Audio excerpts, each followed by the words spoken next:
Friends, మొదటిసారి ఈ ఛానల్ను చూస్తున్నట్లయితే ఈ ఛానల్ను సబ్స్క్రైబ్ చేసుకోవాలని కోరుకుంటున్నాను. ఎందుకంటే నేను పెట్టే ప్రతి వీడియో మీకు నోటిఫికేషన్ రూపంలో రావడం జరుగుతుంది. ఈ ఛానల్ గ్రోత్ కూడా పెరుగుతుంది. ఈ ఛానల్ను సపోర్ట్ చేయాలని కోరుకుంటున్నాను.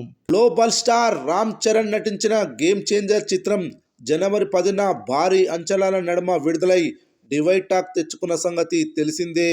ఓవర్సీస్ నుండి ఫ్యాన్స్ షోస్కి పాజిటివ్ టాక్ వచ్చింది. రెగ్యులర్ షోస్ నుండి కామన్ యాడన్స్ వరకు ఎబోవ్ యావరేజ్ టాక్ మాత్రమే వచ్చింది.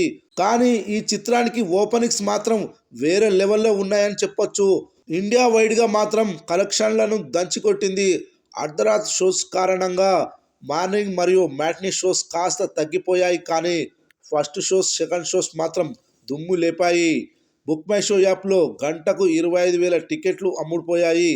హైదరాబాద్, బెంగళూరు వంటి టాప్ సిటీలో రీసెంట్గా విడుదలైన పాన్ ఇండియా మూవీస్ రేంజ్లో అయితే లేవు. కానీ బాలీవుడ్లో మాత్రం అదిరిపోయే రేంజ్ ఓపెనింగ్స్ వచ్చాయి. ముంబై, జైపూర్, ఢిల్లీ, పంజాబ్, మహారాష్ట్ర సర్క్యూట్లో ఈ చిత్రానికి బంపర్ ఓపెనింగ్స్ దక్కాయి. మొదటి రోజు గేమ్ చేంజర్ మూవీకి హిందీలో 20 కోట్ల రూపాయలకు పైగా గ్రాస్ వసూళ్లు వచ్చాయి. RRR చిత్రానికి కూడా ఆ రేంజ్ గ్రాస్ వసూళ్లు రాలేదు. మొదటి రోజు ఇక్కడ ఈ చిత్రం కేవలం 17 కోట్లు మాత్రమే వసూలు చేసింది.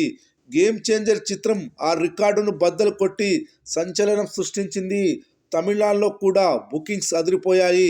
అక్కడి ఆడియన్స్కు బాగా నచ్చడంతో మ్యాట్నీ నుండి ఆక్యుపెన్సీలు అదిరిపోయాయి. ఓవరాల్గా అయితే తమిళనాడు ప్రాంతం మొత్తం కలిపి ఈ సినిమాకు మొదటి రోజు 7 కోట్ల రూపాయలకు పైగా గ్రాస్ వసూళ్లు వచ్చినట్లు తెలుస్తోంది. ఇక తెలుగు రాష్ట్రాల్లో సాయంత్రం షోస్ ఈ చిత్రానికి 50 కోట్ల రూపాయల గ్రాస్ వసూళ్లు వచ్చాయట. రోజు ముగిసే సమయానికి ఖచ్చితంగా 60 కోట్ల రూపాయల గ్రాస్ వసూళ్లు వచ్చే అవకాశం ఉంది.